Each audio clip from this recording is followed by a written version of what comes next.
कुछ दिनों पहले हमने आपको लल्लू जोगी की कहानी सुनाई थी। इसमें हमने आपको बताया था कि लल्लू जोगी कोई डॉन नहीं बल्कि एक स्मगलर था जो 60 के दशक में बॉम्बे और दमन के बीच सोने की स्मगलिंग किया करता था। उनके कहानी को सुनाते हुए हमने सुकूर नारायण बखिया का जिक्र किया था। हमने बताया था कि दोनों साथ मिलकर स्मगलिंग का काम करते थे। उस कहानी में हमने आपको सिर्फ लल्लू जोगी की कहानी सुनाई थी, इसलिए आज हम आप सभी के लिए सुकूर नारायण बखिया की कहानी लेकर आए हैं। इस कहानी में हम आपको बताने वाले हैं कि कैसे स्मगलिंग का बिजनेस धीरे धीरे भाईगिरी में बदल गया और 70 के दशक का बॉम्बे अंडरवर्ल्ड की गिरफ्त में आ गया। नमस्कार, मेरा नाम है प्रशांत और आप देख रहे हैं बेजोरजरा.com का यूट्यूब चैनल। ये सच है कि हाजी मस्तान ही वह सीढ़ी था जिस पर चढ़कर पहले स्मगलिंग वाला बिजनेस भाईगिरी में बदला और फिर यह धीरे धीरे अंडरवर्ल्ड बन गया। लेकिन इससे पहले की भी यह कहानी है जब हाजी मस्तान स्मगलिंग शुरू नहीं किए थे। इस समय हाजी मस्तान सिर्फ 18 साल का था और वह अपने पिता के साइकिल के दुकान पर काम कर रहा था। लेकिन उसे बस इतना सा मंजूर नहीं था, उसे कुछ बड़ा करना था। किस्मत का पासा थोड़ा सा घूमा जब उसके दुकान पर उसी के पहचान वाला एक आदमी मिला। नाम था गालिब शेख। गालिब शेख ने मस्तान से कहा कि यहाँ रहकर तुम कुछ भी पैसा नहीं बना सकते हो। अगर पैसा ही बनाना है तो मेरे साथ चलो बॉम्बे पोर्ट पर, वहाँ सामानों से भरा ट्रक उतरता है, वहाँ पर तुम कुली का काम करना। हाजी मस्तान को उसकी बात सही लगी और वह चल पड़ा कुली का काम करने के लिए। उसे वहाँ ठीक ठाक पैसे मिलने लगे और वह वहीं पर काम करने लगा। हाजी मस्तान को उस काम में मन लगने लगा था। उसने जब और उत्सुकता दिखाई तो गालिब ने कहा कि कुछ सामान को चोरी करके पोर्ट से बाहर लाना है। अगर तुम यह कर लोगे तो और पैसे मिलेंगे। सारा खेल ही पैसे का था। हैदर मस्तान मिर्जा अपने शर्ट में उस सामान को छुपाकर बाहर ले आया और यहीं से उसका स्मगलिंग का दौर शुरू हो चुका था। वो दौर जो उसे नाम, पैसा, शोहरत और बुलंदी देने वाला था। इसी स्मगलिंग के दौरान उनकी मुलाकात हुई थी सुकूर नारायण बखिया से। सुकूर ने हाजी की मुलाकात करवाई अपने बड़े भाई राज नारायण बखिया से। ये दोनों भाई गुजरात के रहने वाले थे। इनका बिजनेस पहले दमन और गुजरात के बीच होता था। फिर जब वो बॉम्बे में सोने की स्मगलिंग में हाथ आजमाया तो उनको जल्दी ही कामयाबी मिल गई। 70 का दशक खत्म होते होते बखिया बंधु गुजरात, गोवा, दमन और मुंबई के समुद्री तटों के बादशाह बन गए।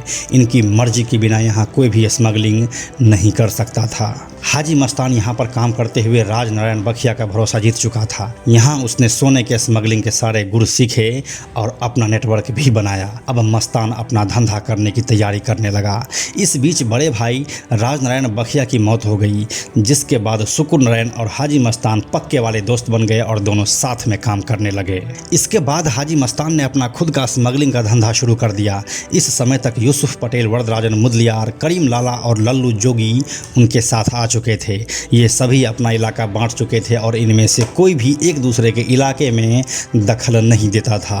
गौरतलब है कि दशकों तक स्मगलिंग का गैर कानूनी धंधा करने के बाद भी पुलिस सुकूर नारायण बखिया और राज नारायण बखिया के ऊपर एक भी केस दर्ज नहीं कर सकी। दोनों बखिया बंधु कभी भी पुलिस के हाथ नहीं लगे। 80 या 90 के दशक में सुकूर नारायण बखिया की भी मौत हो चुकी थी। सुकूर नारायण के स्मगलिंग का काम छोड़ने के बाद ही हाजी मस्तान स्मगलिंग में नंबर 1 की कुर्सी हासिल कर पाया। सुकूर नारायण जब तक रहा, मस्तान काम तो कर रहा था लेकिन नंबर 1 की कुर्सी उसे नहीं मिल पाई थी। सुकूर की मौत के बाद हाजी मस्तान समुद्र का बेताज बादशाह बन गया। ऐसा कहा जाता है कि मुंबई के स्मगलिंग के दुनिया में हाजी मस्तान ने भले ही बड़ा मुकाम हासिल कर लिया था, बहुत नाम कमा लिया था, लेकिन जो रुतबा बखिया बंधु का था वह कभी भी हाजी मस्तान को नसीब नहीं हुआ। इसके बाद जो लोग उनके साथ जुड़े वो हाजी मस्तान को सीढ़ी बनाकर स्मगलिंग वाले काम को भाईगिरी तक ले आया और मुंबई अपने सबसे काले समय की ओर बढ़ा जब इस पर अंडरवर्ल्ड का राज कायम हुआ। जिसके बाद क्या हुआ यह सब इतिहास है। तो यही थी बखिया बंधु, उनके स्मगलिंग और हाजी मस्तान के साथ उनके दोस्ती की कहानी। आपने यह भी देखा कि अंडरवर्ल्ड का जड़ कहाँ से निकला था। हम आपके लिए एक और वीडियो बनाएंगे जिसमें हम प्रॉपर ढंग से मुंबई में अंडरवर्ल्ड की शुरुआत होने की पूरी कहानी सुनाएंगे। मुंबई अंडरवर्ल्ड के सभी कहानियों के लिए हमने मुंबई अंडरवर्ल्ड नाम का एक प्लेलिस्ट बना दिया है जहां आपको सारे वीडियोस मिल जाएंगे। इस कहानी के संदर्भ में आप अपनी राय हमें कमेंट सेक्शन में लिखें और आने वाले सभी दिलचस्प वीडियोज़ के लिए आप हमारे साथ बने रहिए। अंत में एक और ज़रूरी बात, हमने बेजोड़ जोड़ा का एक टेलीग्राम चैनल भी बनाया है जहां आपको हमारे सारे वीडियोस के लिंक सबसे पहले मिल जाएंगे। इसलिए आप लोग टेलीग्राम पर भी हमसे जुड़ें। टेलीग्राम पर हमसे जुड़ने के लिए सिंपली आप टेलीग्राम ऐप के सर्च में जाकर बेजोड़ जोड़ा लिखिए और चैनल पर जाकर ज्वाइन बटन क्लिक कर दीजिए, आप हमसे जुड़ जाएंगे। यह वीडियो अगर आपको पसंद आया तो इसे लाइक और शेयर जरूर करें। आने वाले वीडियोज़ के लिए बेजोड़ जोड़ा को सब्सक्राइब करके बेल आइकन को टच करना ना भूलें। Thank you so much.